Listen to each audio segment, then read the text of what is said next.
welcome to Property Development Institute. Today, special treat. I've got Peter Faludi, a property development finance lawyer, on the line. And Peter is going to dazzle us with his brilliance about property finance. You're going to love this. It's going to be a really good show. I think you'll find that Peter's going to give you some really good advice and be able to sort of make you aware of the issues that can happen for developers on a project. So without further ado, let me introduce Peter. Peter, how are you? I'm well, thanks, Steve, for organising this event. I'm well. Excellent. So, Peter, who are you? What do you do? What is well, let's start with that. Who are you and what do you do? A long time ago, I decided that I wanted to do commerce law at university, and I enjoyed the law part, and so my career went down the legal path, and I ended up doing finance law.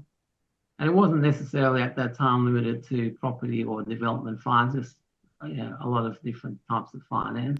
But over the course of my career, it tended to be doing property deals and development deals. And I was involved in the Cairns Casino, the QV1 building in Perth, a number of the Citibank building in Sydney, the IMAX theatre as it was before they pulled it down in Sydney.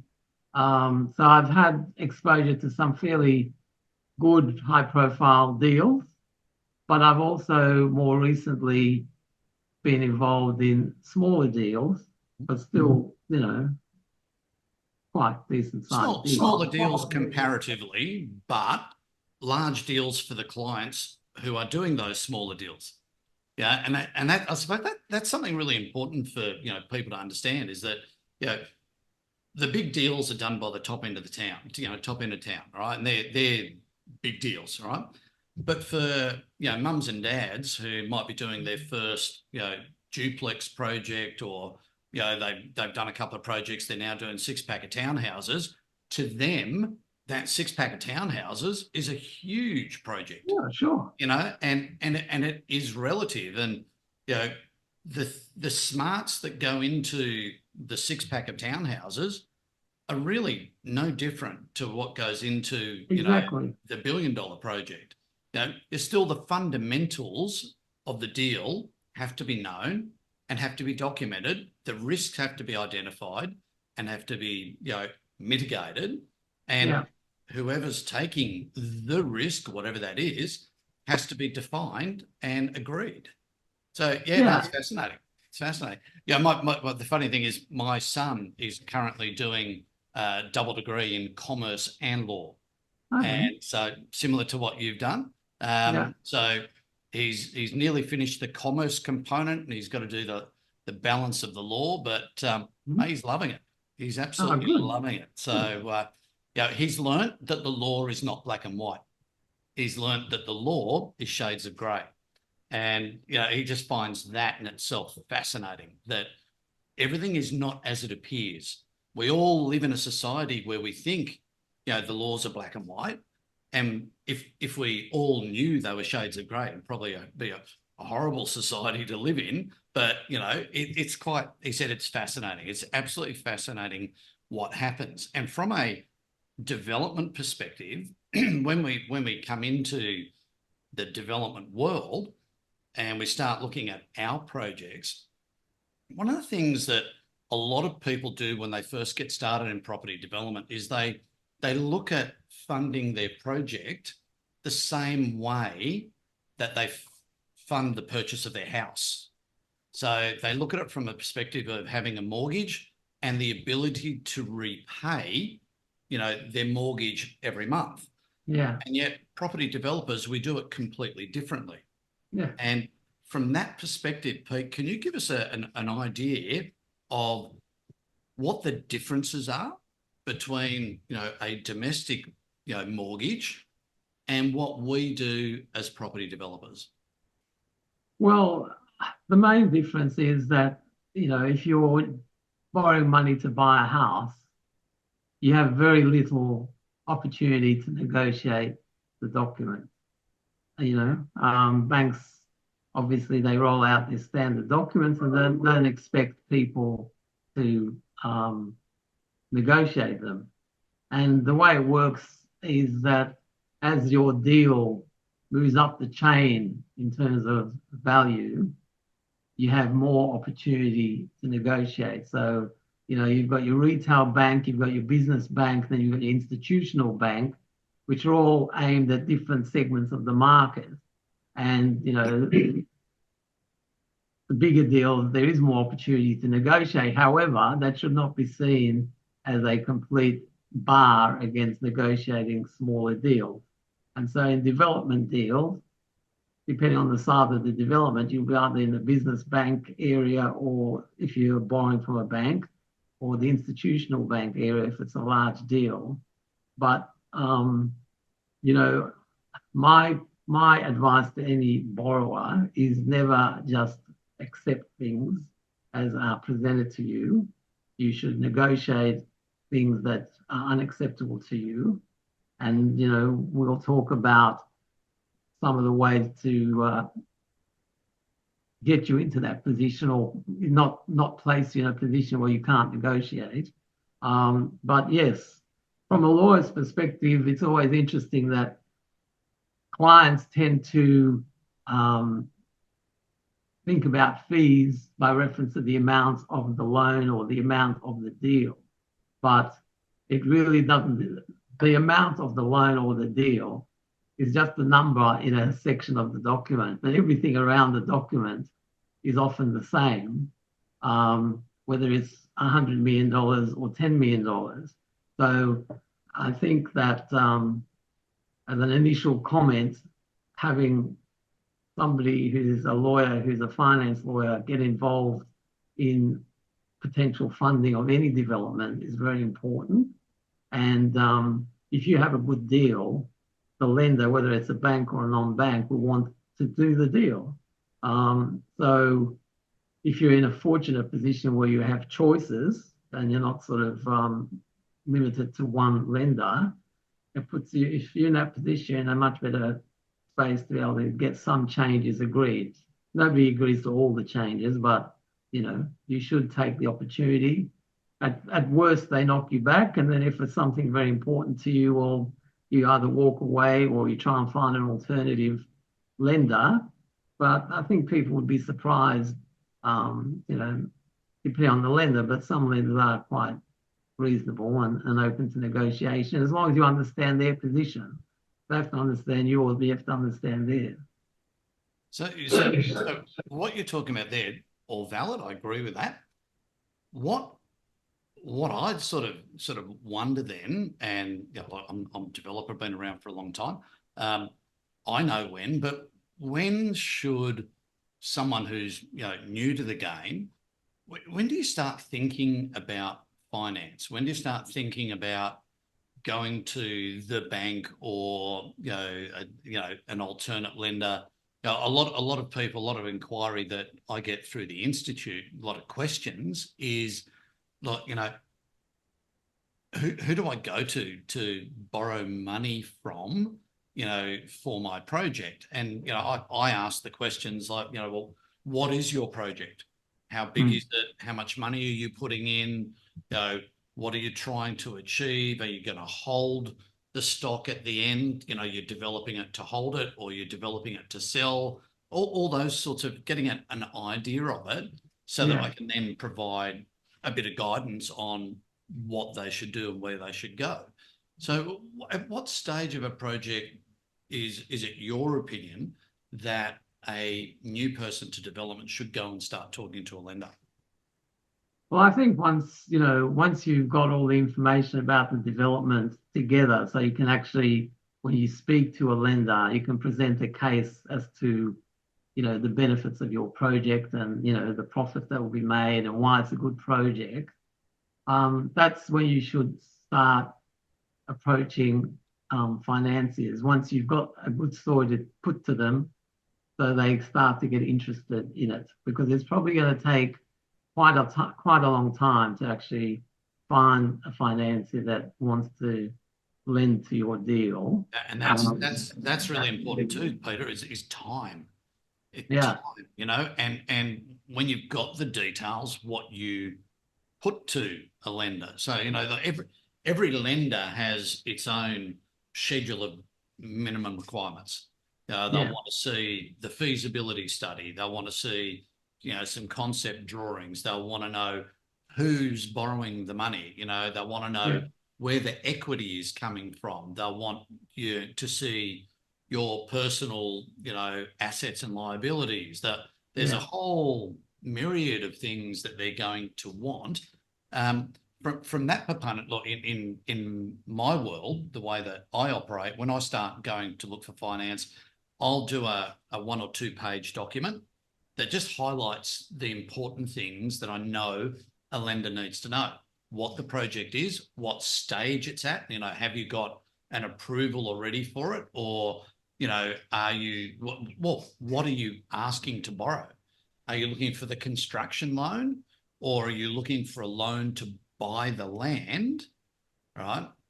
Or do you already have control of the land through maybe an option agreement, and now you have to settle?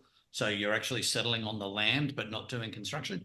All these type of things, you've got to be clear with your lender about what you're looking for. So I do this 2-pager, 1 2-page document that just highlights the larger aspects of the deal, what it is, what you're looking to borrow, like dollar value wise, how you're going to pay it back, the exit strategy. The lender always wants to know, look, if I give you this money, how am I getting it back? What's the methodology for you to get it back? If it's a mortgage for your home, the methodology to get it back is that you're going to pay mortgage repayments for, 2 or 3 decades. That's the methodology. But in a development scenario, it's completely different. And the other thing is, developers don't pay mortgage payments. We capitalise the interest. We roll it into the loan. So this is why the feasibility study has to be really good, to show all of that interest being rolled into the loan, and that it comes out the other end. And when you either sell your properties, and the money comes in, you pay out the lender, or if you're doing a land loan, for example, you're doing the, you're going to roll that land loan into a construction loan, once you get your approval, something of that nature. So I always do that, and that I send out to lenders. So I'll take it to lenders. And when we talk about lenders, it's not just, the big 4 banks. No, not at all. There's a whole different world of lenders out there that will lend money. And, having that 2-page document allows these lenders to look at it very quickly and go, yeah, I'm not interested in that, or, oh, I like that. Yep, that works for me. So those sorts of things are really good. And then when they say, yes, I want more info, then you can have this package of stuff, being your feasibility, your CV, your financials, all that sort of stuff, ready to go and say, here you go. Here's all the other information before I lodge a application form. So things like that. Do you think, well, that's the way I do it? Is that something you would recommend for our viewers to do, something like that? Definitely, but I think the more professional you appear to the lender, the more likely they'll want to do business with you. Yeah. So I think lenders appreciate getting all that information, when it shows that you're sort of on top of your game, you understand the issues, you've got a strategy, all the things that you've mentioned, Steve. If that can be apparent to a potential lender, they're more likely to take an interest in your project. Yep. So yes, for sure. But one of the things that's interesting and is often forgotten is that it's important to know what the lender's security requirements will be. Yep. Because I've been involved in a matter where an investment trust was set up. People invested in that trust, and the trustee of the trust was going to carry on the development. And so the lender, as is quite normal, wanted to take security over the units in the trust from the various investors as part of their security. So they had a mortgage over the land, a charge over all the assets of the trust, or the trustee of the trust, and they wanted security over all of the units that were the investors' own. So the matter had progressed to the point where a letter of offer was issued, it was accepted, documents were prepared, and then it turned out that a number of the investors were self-managed super funds. And self-managed super funds are not allowed to grant security over their assets, except in the case of a limited recourse borrowing arrangement, which is a special type of arrangement for super funds when they buy an individual property. And as a result, even though the lender got credit approval to make the loan on the basis that it got the security over these units in the trust, I had to go back to the lawyers for the lender. I'm sorry, but we've just identified that a number of these investors are self-made super funds, and they just can't legally give you the security that you want. So there are only two options. The lender was either going to walk away, or the lender accepted that the balance of the security was good enough and waived the requirements for that. Luckily, it was the second option that was followed, and the deal didn't fall over. But it does highlight that even all the things that you said, which relate to the actual project, but things like the ownership structure of the project is also very important to know and be clear on, because you may be in a situation where the lender wants something that you just can't give, given the nature of the ownership of the deed. And what happens when an owner, a developer, you said can't give, when the developer can't give something that the lender wants? What if the developer doesn't want to give it either? Now, that's the developer's choice. Now, a lender can ask for anything, right? It doesn't mean that you as the developer have to give it to them. Well, I suppose if you've got a good deal, then the lender may be inclined to accept that they're not going to get what you can't give them. But if the deal is not that enticing, they'll probably say, well, we can't back off that. I mean, it really depends on what it is. Yeah. I mean, in that case, taking security over the units in the unit trust that was owned by these self-made super funds, it's a nice thing to have. But, I would have thought a lender would still go ahead, which that lender did. Okay. The only benefit of getting a security over the units or the shares of the entity is that, if they had to enforce against the property on default, by having it in units and shares, you could sell down the property in bits, sell some of the units, some of the shares. So that's something that maybe a lender would be willing to do without, but really depends on the deal and what can't be provided. So talking about security, before we started this recording, we were talking about a disaster, a war story, and security is a very important thing when it comes to a lender lending money. Do you want to share a bit about this war story that we were talking about? I mean, this is a story about something went wrong, and when something goes wrong in a development, it has repercussions. So, but give us from a legal financial perspective, what happened here, and what's sort of the lesson, if you like, for people who are just getting started in property development? Well, if we're talking about the matter that I think we are, that involved, well, I think, and you're better placed than I, but it's not an unusual arrangement, or wasn't an unusual arrangement, that the developer would see a site of 2 or 3 standalone houses and know that he could amalgamate that site and build a big block of units and make a good return. But obviously, the owners of the sites have to agree to that deal.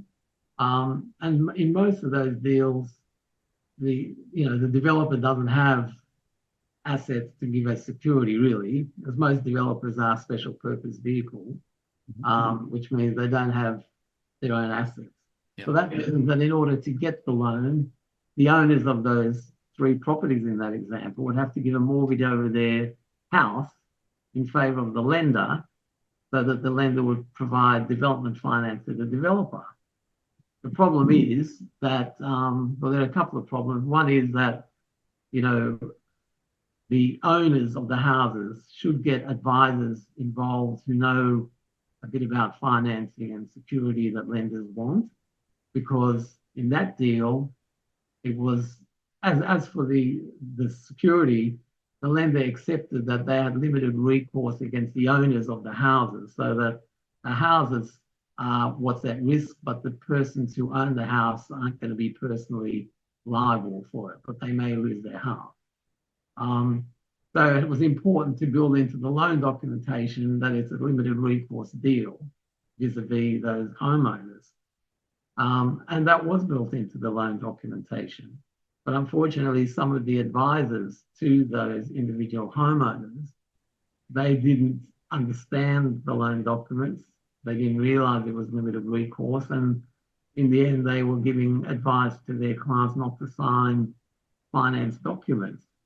And, I think we got over that hurdle by actually pointing out to them the limited recourse provisions. But the point I'm making is that they did not understand the finance documents, and as a result, caused a lot of difficulty in putting in place the financing and then ultimately the refinancing. So it sort of comes back to a point that I was going to make, which is that, the lawyers that you get involved in a deal like this, as you can tell, there's construction lawyers, there's property lawyers, and there needs to be finance lawyers on your team, because a property lawyer knows about property, a construction lawyer knows about construction, but they probably don't focus very much on the finance piece.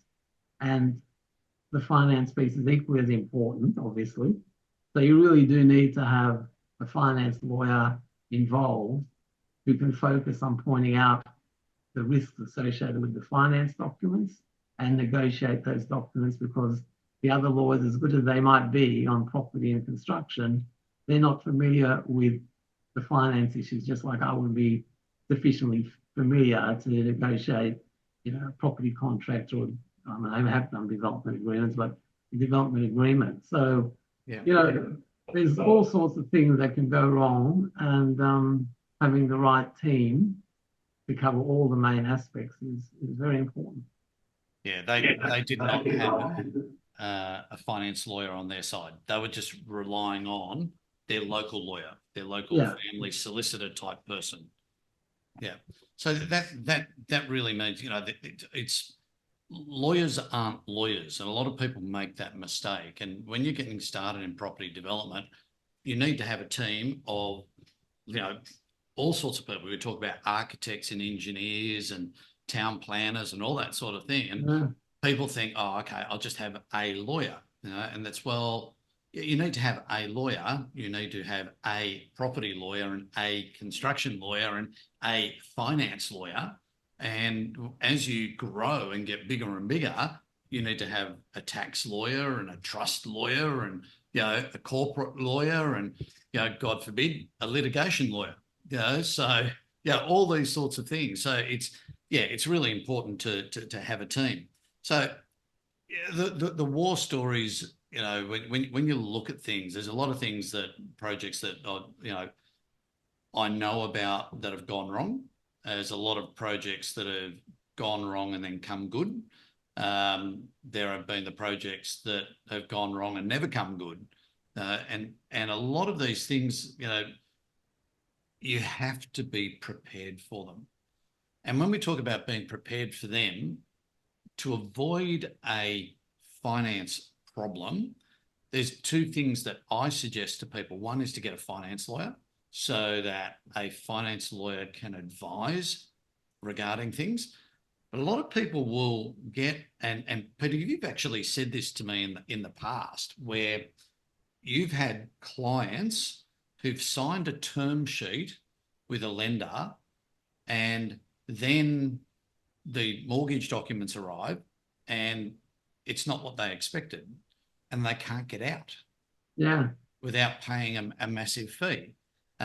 So this term sheet that I just talked about, tell us from the finance lawyer perspective, what is a term sheet and why should I come to you as a finance lawyer with this term sheet before I sign it?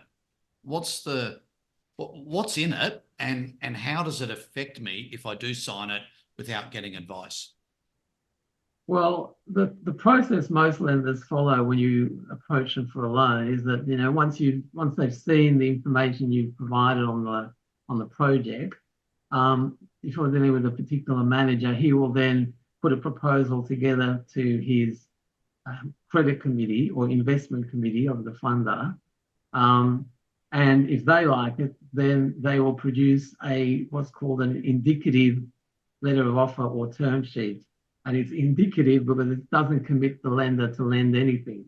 It basically sets out, if we're interested, and if we did go ahead, these are the basic terms on which we would do that. And if you want them bank then so the credit committee will approve that, and then they will expect you to sign that letter of offer to show that you're interested. And as Steve says, there are some nasty things in those letters of offer. First of all, they give the lender a right to withdraw from the loan in certain circumstances. They're not committing to it until all formal documents are put in place. They generally try and grab fees from the borrower if they want to pull out. They sometimes include a charge over the borrower's assets as security for the fees that the borrower has to pay if they want to withdraw from the deal. And all of those documents are very high level. So they have, the thing that people misunderstand is it's okay, you get this letter of offer, you think that means the lender's going to lend you the money, but it's just indicating they're interested. Then they sign it, and then once they sign it, their ability to negotiate is dramatically reduced, because if they're prepared to give you a letter of offer, that indicates that they're actually interested in your deal. So they're actually chasing you to become a borrower. Once you sign that term sheet, they don't need to chase you because they've already got you. And so you can tell that in the first scenario where they're chasing you, if you ask for changes before you sign it, they're more likely to agree them because they're chasing you. But once you've signed it and then you ask for changes, they're not that interested in making those changes. They've got you on the hook. So, it's a false economy to sign one of those documents without getting advice on them. And yes, it may be that as a result of the advice you get, you won't sign that document because you'll realize that, you're going to be, subject to a big fee. You might have a charge registered against your assets, even though you didn't go forward with the loan. And, it's not in your interest to be in that position. So to be in the best bargaining position, you should negotiate some more fundamental things with the lender before you sign the term sheet, because that way it'll go back to the credit committee and they may or may not approve it, but you want to know that up front, because if you suggest some changes and the credit committee doesn't like it, if you haven't signed the letter of offer or term sheet, they'll say, okay, well, so be it. But if you've signed it and you don't go ahead because the formal documents are different to what you thought, then, you're in a bad spot. Yeah. And that's the thing, that the other point is that these letters of offer, as I've said, are high level documents. So it'll show you, I'm going to lend you X dollars. I'm going to charge you this interest rate. You're going to pay this fee. This is the security I want. But that's great, but that's not all that's important in terms of the formal documents. The events of default, the financial ratios, the break fees if you repay early. Can you repay early? There's all sorts of things that is not written in any of these term sheets or letters of offer. And the only way you'll know about those things is if you speak to a finance lawyer, because he knows what's in the formal documents, whereas a property lawyer and the construction lawyer won't. So it's another reason why you do need the right people on your team, because I have seen people who've, potentially been burnt by signing letters of offer without really having the full story as to what the terms will be in the loan documents. And by the time they realize those terms, it's a bit too late to, walk away. In fact, one quick war story was we acted for an offshore investor who set up a trust vehicle in Australia to buy properties, and they had said to their accountant had said that you can't grant security over different properties for different loans. You have to just stick with each one. And the term sheet was the opposite of that. The term sheet said, no, we want to take security over all these properties as part of the loan. And so the lender said, well, we can't change that. Credit committee wants that. And that was a $70 million deal. And our client didn't back off, said, no, our accountants told us this. I didn't think the accountant's advice was correct. And in the end, the lender said, well, we can't change it. The credit committee's in Japan, and that's the deal that was agreed. And my client walked away from a $70 million deal. Even though the term sheet was pretty clear, but it was only when the formal document came and that, one paragraph became a whole page, that my client said, well, we didn't agree to this, but unfortunately they had. Yeah, I mean, that's the other thing about it, a term sheet or a letter of offer, when that document arrives, it might be, 10 pages, but once you've signed that and the loan documents themselves get created, 10 pages becomes 100 pages. So, the 10 pages can't be expected to fully detail everything, but it does provide the basis. And that's the thing about a term sheet. You've got to be very aware that when you sign a term sheet, after you've had your legal advice, when you ultimately sign that document, you have to be prepared that the 10 pages that you've just signed will become 100. And in that bundle of formal documents, as you said, Peter, that one paragraph becomes a page, right? What one paragraph says is very different to what a full page of legal words have to say. So whilst the intent is there in the paragraph, when you look at the page and then consider that page in light of everything else that's in those 100 pages, it might not work well for you. And this is where, your finance lawyer who's an expert in this field will read a 100-page document and go, okay, clause 24 and 28 and 47 and 69 are all, related to the same subject matter, but they're in conflict. Because if this happens, then this one says we do this, but that one says we do that. And whilst, it was intended that something or other was never going to happen, or there was not going to be a particular type of recourse if something went wrong, down here, these other clauses says there will be. So having an expert do that for you is really important. I suppose from that perspective, what do developers need to really look out for? What are the things that we need to be careful of in finance documents? Well, I think you need to get as much information provided to you as you can before you sign the term sheet or letter of offer. So things like what are their fees? What are their interest rates? What's the security that they normally want? Do they want security over these ownership interests as well as their real estate? They'll all want, obviously, a mortgage, and they'll all want a charge over all assets of the borrower. And do they do third-party deals, like where owners of land give their land as security for a development? Some lenders may not be interested in that.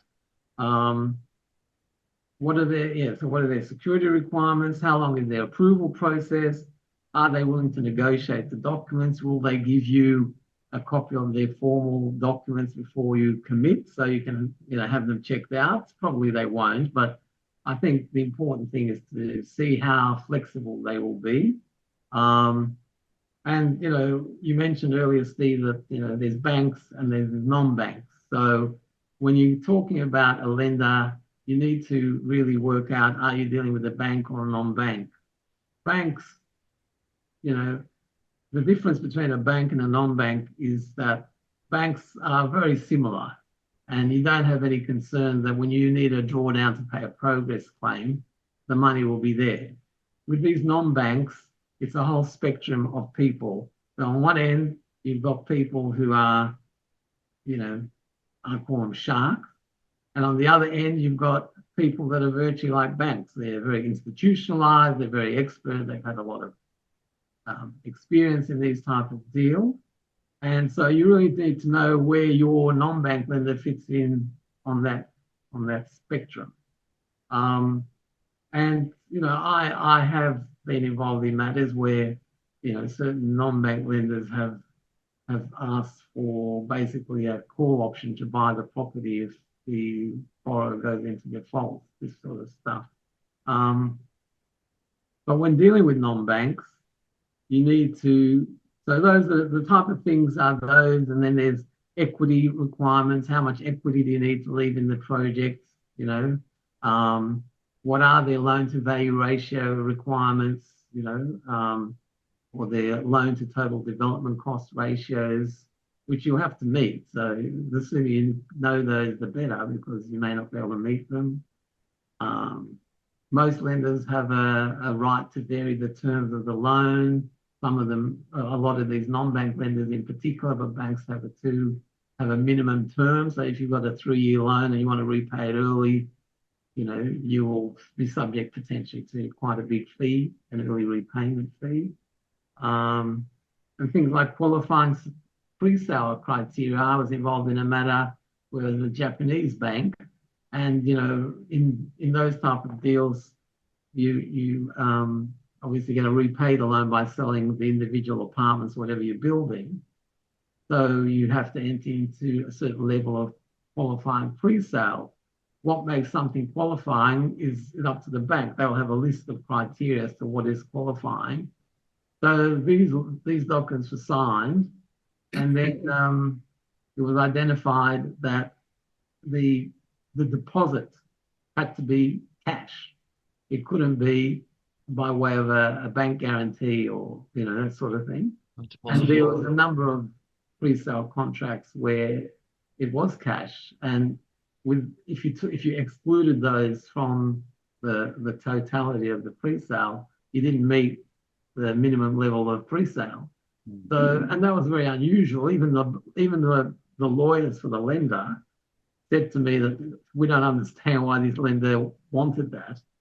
So, I mean, that probably doesn't happen often, but it's just an example that, you should know the qualifying pre-sale criteria, because you want to make sure that when you put your pre-sale contracts out, that they satisfy their bank's requirements, or the lender's requirements. Otherwise, they're worth nothing. So satisfying a lender's requirements is really interesting, because you can get a loan approved and they'll say, okay, we're going to lend you this money subject to a number of what they call conditions precedent. Yeah. So CPs is common terminology, and pre-sales is one of them, where you meet a hurdle of either number of properties sold or a dollar value. And most of the people who are watching this aren't going to do 30 units, so it's not really applicable to them, that the pre-sale side of it. But the financier might have some requirements, some CPs that they will apply. And, for example, you might have, in your development consent, it the development consent might say you have to do a certain amount of things before the construction work can physically start. So the bank might put a condition on that before they lend, you have to comply with the development consent conditions, 1, 7, 14, 25, whatever they might be, which are necessary for construction to commence. So they'd want you to spend money on your consultants to tick a box with all those things and to demonstrate compliance to them before they lend a dollar for the builder. So yeah, condition precedence is a really, really important aspect. So here I am, I'm new to development. I'm going to do a duplex. I've got the land already secured with an option agreement. Let's say I've got an option and I put a bit of money in to get my DA approved, my development application, my development consent. So I've got my consent now and it's time to settle the land. What do I do? So I need to come up with a loan, and that loan will get rolled into a construction facility to build my duplexes. But I'm not quite ready because I haven't gone to tender with the building work because I haven't finished the design after I got my approval. But I need to settle on that land. It's too much money for me as an individual to borrow the money with a mortgage. So I have to have some sort of development finance, what we call a land loan. So what do I need for the land loan? What would you suggest a lender would want to see? We've already got our development consent, so they'll want to see the development consent. They'll want to see the feasibility study. What other types of things do you think a lender might want to see in that circumstance? Well, it's a hard one because there's no sort of, I'm assuming there's no cash flow to pay interest. None. Yeah, so I'd say it's a pretty difficult loan to get. And if you were to get one, perhaps, one of the non-bank lenders on that side of the scale. Yeah, you mentioned the word shark before, right? When you were describing the two ends, the pillars, right? Yeah, I think it's more closer to the shark end. Yeah. I mean, there does seem to be a hesitancy I think lenders have become very, obviously quality conscious, and they want to only bank good deal. And with the housing shortage and all these government incentives to build housing, I would say that probably the banks and probably quite a few of these non-bank lenders will be, wanting to get a piece of the action in terms of funding those sort of developments. Yep. So I think there's probably a preference for, apartment buildings, so that way they can create more housing rather than individual houses. But I don't know, I think that example will probably be quite difficult to get money unless you were willing to perhaps offer your home as part of the security. Because the lender's going to say, well, you've got, you said the land was secured, so that means it's been paid for, has it?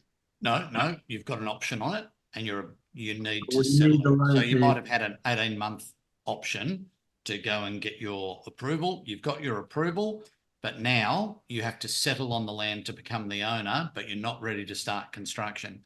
So in a situation like that, what I would be doing is, I would not be able to talk to the banks, the regulated banks. They probably would not want to even know me. And, what you said, Peter, about, the shark end of town, that's where I'd be going. So I'd be looking at that end of town because I haven't got the ability to repay. That's why the regulated banks won't want to know me. So if I go to the second and third tier lenders and I say to them, look, I need a loan for the land for 12 months.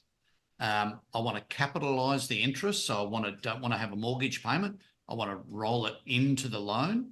I can do that because there are lenders who will do that out there, but it costs more than what the regulated banks would charge. So everything comes at a cost.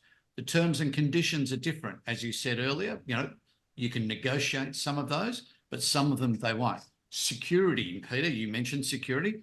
Banks are big, and financiers, lenders are big on security.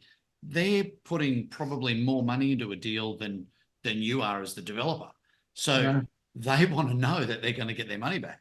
So they want security. So those sorts of things are really important to a bank. So knowing and understanding what your bank, your financier, your lender needs is very important.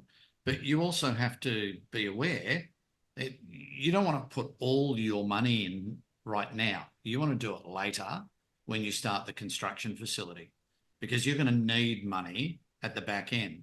So trying to keep some cash in your pocket and borrowing as much as you can on the land is, from a development perspective, reasonably logical. But, always check with your development expert, before you make a financial decision like that. But you can get that money from the lender. Now, they'll be saying that we might give you 12 months, and at the end of that 12 months, you've got to pay it back. How are you going to pay it back? So again, we're going back to where we started our conversation, was the ability to repay. What's the exit strategy at the back end of the loan?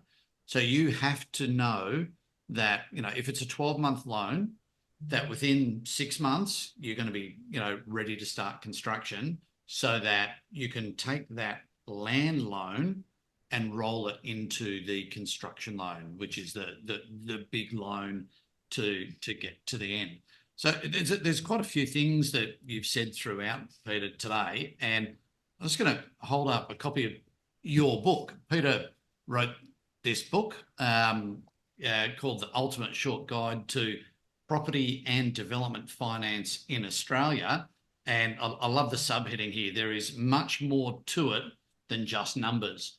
And in here, you've got a number of tips around, trusts and, ownership structures. And I'm just looking at traps to avoid, financier reviewing things, risks associated with non-bank lenders. Pete, I've got to ask, why did you write that book? What was the driver for you? Well, essentially, it was working at the law firms and acting for borrowers, and even, like that deal that fell over, they had 70 million. We're talking about sophisticated people, yet they were unsophisticated in the sense that they didn't realize some of these things. And I just saw that the harm and the stress that a borrower can suffer if they don't get the right advice on the financing, early in the piece, is quite a lot. And there was a gap in the market where people just, as you said, we both said you need the right team. And unfortunately, clients tend to think that lawyers are a bit of a nuisance. And they just don't realize the importance of knowing this stuff before they commit to a loan. And it can have quite serious financial consequences. So I thought, there's a gap. If I write a book that sort of covers a lot of what we've talked about today and obviously more, and there is at the back of the book some war stories and examples of live real transactions that occurred and the problems that arose, this would be a handy tool for people to refer to that, would give them a bit of a edge in terms of information and know what questions they should ask of lenders to avoid the traps and the disappointments and the costs that they could very well incur if they just go ahead and sign a letter of offer or an indicative term sheet and then decide, oh no, we don't want to go ahead with this loan. It's not that easy. So if you're aware of the process, if you're aware of the things you should consider, you're obviously in a better position because you are informed. You can always make better decisions and informed decisions. And this particular matter that we've been talking about now is often people are actually uninformed. And, there's a misconception that because they've got a property lawyer involved, then that person can help them on this stuff. But as I say, most property lawyers are good at property law, but they're not necessarily finance, and the same with construction lawyers as well. Now, I can say to people without a doubt that there is a massive difference between a property lawyer and a finance lawyer. It's chalk and cheese, and you wouldn't think so as an outsider looking in. You'd go, like, property, you know, construction, isn't that property as well? No, it's very different. So, you know, there are specialists in law. Law is divided up into so many different specialities. It's not funny because there are so many legal cases relating to different aspects of law that are out there. The courts are full all the time, you know, whether it's, you know, somebody, you know, has run into your car and hasn't paid the damages, you know, so your insurer's, you know, off in the courts on your behalf trying to get the money back, or whether, you know, someone's got run over on a pedestrian crossing like my son did a number of years ago. You know, it's all these type of things. You just look at that. The lawyers, you know, nobody wants a lawyer until you need one. And when it comes to personal injury and things like that, that's the case. You know, there's no point getting a personal injury lawyer hoping that you're going to get hurt, right? But when it comes to development, property development, we need to preempt the risk. We need to understand risk right from the outset. What are the risks in our project? And, you know, what are all the aspects? And, you know, property is one, construction is another, finance is another. You know, there is risk in finance, the authority approvals. There are environmental planning lawyers who specialize in, you know, stuff going through the courts relating to your approval if you get rejected, or, you know, you don't get the you know, an approval in a reasonable time. You can go to the courts and, you know, challenge whatever they're doing. So there's so many different types of lawyers that we need, you know, all the time. Well, look, Peter, just quickly on your book, how can someone get a copy of that book? Well, I've got a website which is peterfaludiconsulting.com.au. Yep. And on the website, I think it's on the first page, there is a button you can press to ask for a copy of the book. If you want to do that, that's fine. And my email address is there as well. And you can email me and you know, request a copy.